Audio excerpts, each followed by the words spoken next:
Hey, Coop here. Welcome to 90-second recap, where I share a quick sports history lesson based on today's cap. It's April 20th, and I'm wearing a Mitchell& Ness Chicago Cubs fitted hat with a Century of Cubs at Wrigley Field side patch, purchased from Fanatics, and a Nike Chicago Cubs City Connect jersey, purchased from lids.com. Yesterday was the rarest of days where I interviewed the guy who was also embroidered on my cap. If you missed it, please check it out when we're done here. Today, we again celebrate through the use of embroidery. We're embarking on the first of a 4-day arc that takes us back to the teens, the 19 teens.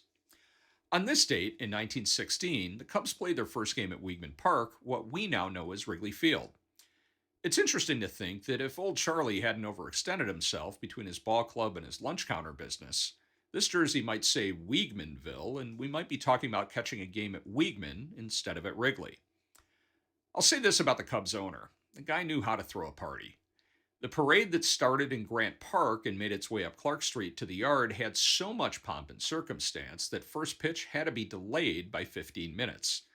The ticket was the hottest in town, with temporary bleachers built in the outfield just for the game.